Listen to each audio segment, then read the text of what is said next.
Welcome to this explainer. Today, we're jumping right into the incredibly lucrative, highly complex, and honestly pretty troubling world of the Mexican avocado industry. You know, you probably just see a delicious, healthy addition to your morning toast or your guacamole, but the reality of how that fruit actually gets to your table? Well, it's a wild story of global economics, massive environmental strain, and a hidden shadow economy that most of us never even realize is there. So, we're going to peel back the layers of this fascinating global commodity to ask one really fundamental question about the food on our plates. What is the real price of green gold?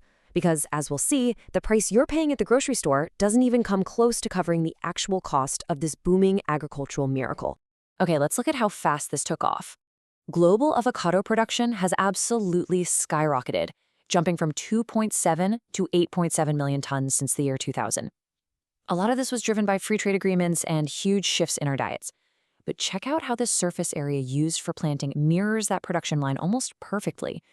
This tells us a really vital story. We aren't just farming better or more efficiently, we're literally just taking over more and more land. Now, what's crucial to understand is that this whole economic miracle is heavily, heavily dependent on international markets. The United States alone buys up about 40% of Mexico's total production. Actually, over half of all Mexican avocados are destined for export. So the main engine driving this massive, sweeping agricultural expansion? It's the insatiable appetite of its northern neighbor. But this massive global demand didn't just spread wealth evenly across the board. Far from it. It created almost a total monopoly in just two Mexican states. Thanks to their perfect microclimates, Michoacán and Jalisco produce a staggering 85% of the national yield. For local farmers there, this boom was basically a winning lottery ticket. It transformed traditional farmers into wealthy global agro-entrepreneurs practically overnight. The catch, though, is that sudden wealth requires aggressive territorial expansion. You can see how the farming footprint aggressively expanded outward by 2021.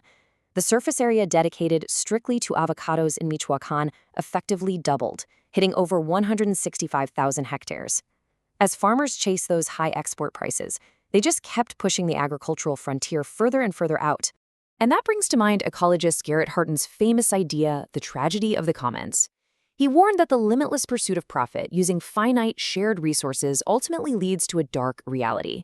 Basically, if everyone maximizes their own immediate financial gain without any limits, the shared resources, like the land, the water, the forests, they eventually collapse, bringing ruin to everyone. And unfortunately, this explosive avocado boom, it's becoming a textbook example of this theory in action. Because the reality behind that shiny economic facade is severe environmental degradation. To make room for those 165,000 hectares, massive stretches of native pine and oak forests have been completely leveled. Between 2000 and 2021, the forest loss in Michoacán was equivalent to half the size of Mexico City. And chillingly, much of this is driven by deliberate, illegal fires set for no other reason than to clear the land for more avocado trees. It is a stark, stark contrast to the healthy, vibrant image of the fruit itself. Beyond just the land, though, we have to talk about the water footprint, which is just staggering. Producing a single kilo of avocados requires a monumental amount of water. If you're growing them using just rainfall, it takes about 873 liters per kilo. But to keep up with year-round international demand, farmers have to rely on intense irrigation, which nearly doubles that requirement to 1,604 liters per kilo. This drains local aquifers and puts an unbelievable strain on the entire regional ecosystem. To put that into perspective, when you do the math on those exports, Michoacán isn't just exporting fruit. They are virtually exporting an estimated 2.013 billion cubic meters of water every single year. This invisible export is causing extreme water stress. It creates this massive ecological debt where local communities are facing the very real threat of losing access to their own water supplies just to satisfy international demand for this one crop. And the environmental toll extends way beyond just the land and water, winding all the way through a really complex supply chain. One university study actually found that 97% of the carbon footprint during the production phase comes strictly from electricity use. Throw in the heavy use of chemical fertilizers, fungicides, and all the fuel needed for international transport, and suddenly this green gold starts looking a lot less green.